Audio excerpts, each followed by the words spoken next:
Buenas tardes, amigas y amigos.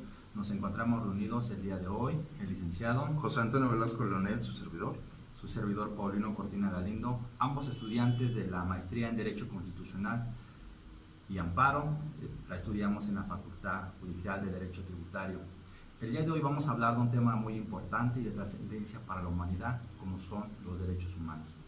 Todos sabemos que los derechos humanos son las facultades inherentes que tiene el ser humano por el simple hecho de serlo, y que estas facultades o esos derechos a los que él se ha hecho acreedor, el Estado se ha encargado de positivizarlos y plasmarlos en una legislación, como lo es en el presente caso, en nuestra Carta Magna y en los tratados internacionales, en la cual el Estado se ha visto obligado a proteger los mismos. Asimismo, a través del tiempo, estos derechos humanos se han ido clasificando, o los clasificaron los estudiosos del derecho, debido a que para que se diera su clasificación se tuvieron que dar diferentes movimientos sociales. Tenemos la Revolución Francesa, la Revolución Industrial y la Segunda Guerra Mundial, en la cual los derechos fueron reconocidos como tal.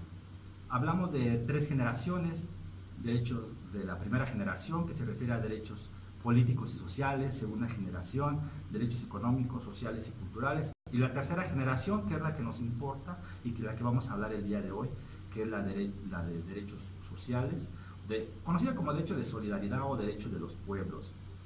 Ese es el tema que vamos a abarcar el día de hoy.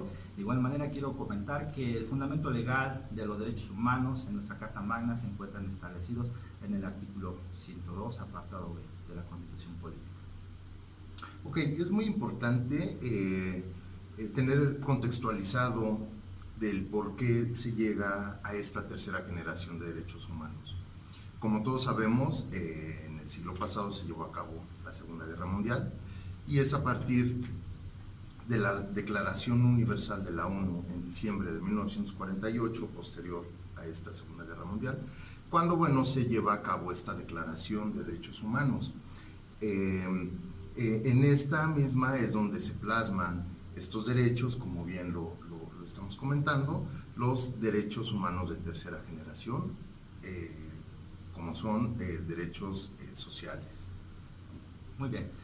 Asimismo, es importante que puntualicemos lo que son los derechos humanos de tercera generación. Es donde el Estado reconoce los derechos a las personas que integran, en este caso, a los grupos de población, grupos indígenas, en donde les va a proteger y les va a permitir que estos resuelvan sus conflictos o sus controversias de acuerdo a sus usos y costumbres, siempre y cuando no se alejen del marco legal, en este caso de la Constitución, en donde de igual manera tratados internacionales apoyan a las poblaciones que integran a los mismos estados que conforman todo este núcleo social. Ok, también es muy importante tener en cuenta que los derechos humanos de tercera generación son una actualización de esta Carta de las Naciones. Esto es que a partir de 1948, que se llevó a cabo esta carta, los estados miembros de la comunidad internacional se han estado reuniendo y han estado buscando mayor protección hacia sus propios gobernados. A partir de este momento es de que, después de la segunda mitad del siglo pasado, se llevan a cabo estos derechos humanos, y que principalmente tiene que ver con cuestiones de colectividad.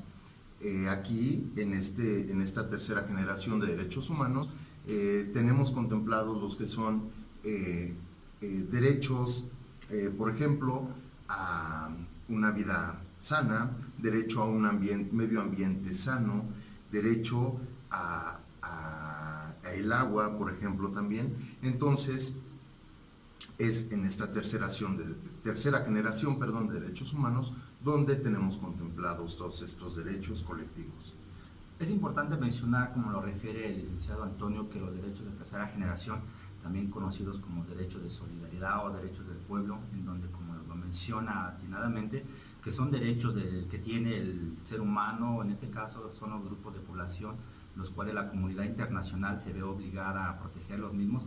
Habla de los derechos de un ambiente sano, como lo refiere el licenciado, donde el Estado se debe de preocupar porque vivan dentro de un entorno que sea de acuerdo a su persona y que no vulnere su desarrollo en el mismo. Es importante mencionar que estos derechos También uno de ellos, como lo menciona el licenciado, el derecho de paz, en donde debe de existir arreglos o pactos con los estados que integran la comunidad internacional para que estos no se vean vulnerados en sus derechos. Así es, también tenemos, por ejemplo, el derecho a la autodeterminación de los pueblos. Este derecho básicamente se basa en que es el pueblo y solamente el pueblo quien va a determinar su forma de gobierno, su forma de vida, y no tiene que ser a través de la imposición de algún otro estado para que puedan ellos mismos llevar a cabo su autodeterminación, tanto de gobierno, político y económico. Efectivamente, el Estado mexicano ha firmado tratados internacionales en los cuales se ha comprometido a proteger estos derechos. Se hizo un acuerdo en el cual se protege los derechos de las comunidades indígenas que integran el Estado, parte de la comunidad internacional, en la cual se trata de proteger sus usos y costumbres. Hubo un pacto en el cual se firma el Estado mexicano en relación a la comunidad indígena en el año de 1992. Este pacto está conformado por 15 artículos, los cuales estos refieren más que nada a la organización, la forma de administrarse justicia, la forma de su desarrollo de las comunidades indígenas, obviamente no apartándose de lo que es la legislación general, en este caso nuestra Carta Magna, y siempre con estricto y apego derecho a sus usos y costumbres. Así es, este convenio que atinadamente comenta el licenciado está denominado como Convenio Constitutivo del Fondo para el Desarrollo de los Pueblos Indígenas de América Latina y el Caribe. Fue adoptado en la ciudad de Madrid, España, el 24 de julio de 1992, como efectivamente lo comentabas. También aquí cabe resaltar que en nuestro derecho interno también tenemos contemplados estos derechos de tercera generación, los cuales se encuentran, como todos sabemos, consagrados en nuestra Constitución General, en lo que son el artículo a partir del 1 al 29, o que conocemos como la parte dogmática de nuestra Constitución.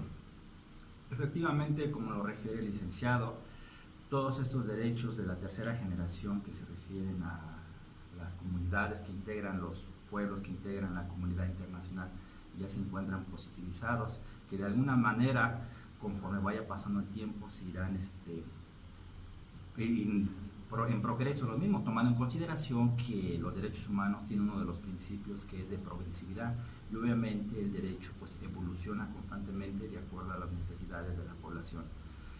Quiero mencionar algo que es muy importante: ¿qué se debe de hacer en el momento de que alguna persona se vea violentada por sus derechos? Es importante que el ciudadano sepa que en cada uno de los 32 estados que integran la República Mexicana existen visitadurías. En lo que quiero mencionar, por lo que respecta al Estado de México, tenemos 10 visitadurías, como las que se encuentran en el en el municipio de Toluca, Tlalnepantla, Tenango del Valle, Nezahualcóyotl, Ecatepec, Atlacomulco, Naucalpan, y se encuentra una en los reclusorios, que es para que las personas que se encuentren o se vean vulneradas en sus derechos acudan y presenten su queja. Asimismo, se les hace de su conocimiento que estas quejas pueden ser presentadas ya sea por vía electrónica, por fax, por correo o por teléfono. Así es. Existe un procedimiento para llevar a cabo, ejercer más bien este derecho a la protección de estos derechos humanos, valga la redundancia, y este procedimiento se tiene que llevar ante la Comisión de Derechos Humanos, ya sea estatal o incluso nacional o federal, Comisión Nacional de los Derechos Humanos. Se debe de iniciar efectivamente con una queja ante alguna visitaduría de estas comisiones, y bueno, la comisión tiene la obligación de recibir esa queja, le tiene que dar un trámite, le tiene que solicitar a la autoridad, digamos, responsable, o a la autoridad de la cual se está quejando el particular que le violentó sus derechos humanos, y esta autoridad tiene que rendir un informe en el cual deberá reconocer o desvirtuar lo afirmado por el particular. Es muy importante importante precisar, por ejemplo, que en el Estado de México, ya que se comentó, existen, digamos, a nivel municipal se puede iniciar con este tipo de quejas, y el municipio será quien lo turnará hacia la Comisión Estatal y le dará el trámite. Esto tiene su fundamento en el artículo 109 de la Ley Estatal de los Derechos Humanos.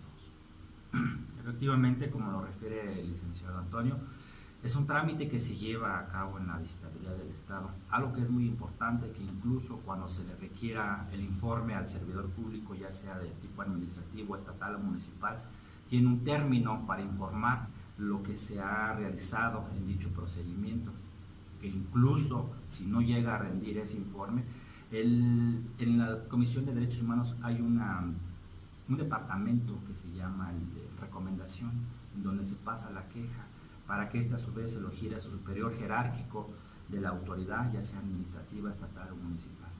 E incluso si no llegan a rendir ese informe, el servidor público puede ser llamado a la legislatura para que funde y motive la causa legal por la cual no quiere dar cumplimiento al dicho informe que se le requiere.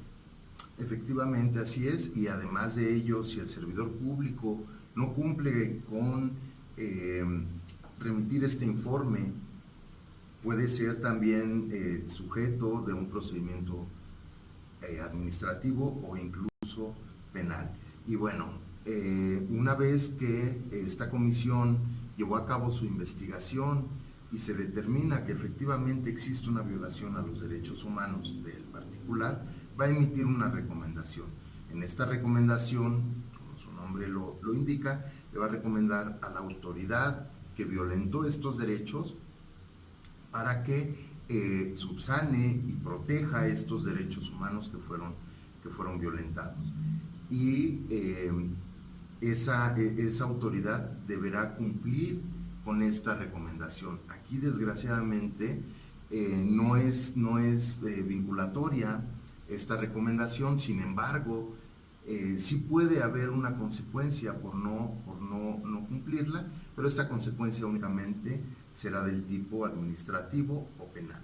Ahora, si el particular considera que no se dio cumplimiento a esa recomendación, bueno, puede tramitar un juicio de amparo. Si no le es favorable, incluso con esa propia queja, puede llegar hasta la Comisión Interamericana de los Derechos Humanos y posteriormente a la Corte.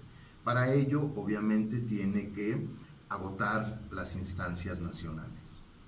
Ok.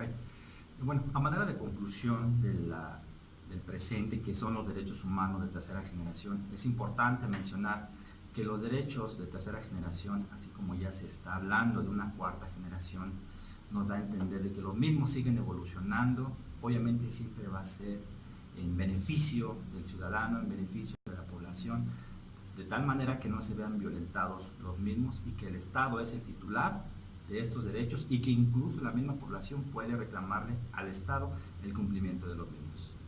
Así es, efectivamente, es muy importante que todos tengamos el conocimiento de estos derechos humanos que, como bien se mencionó, están consagrados en nuestra Constitución General. Y el Estado tiene la obligación de garantizar la protección de estos derechos, que también es muy importante mencionar que son progresivos. Esto es que así como va evolucionando la sociedad, el derecho también va evolucionando y con ello estos derechos humanos. Muy importante hacer valerlos cuando se nos violente.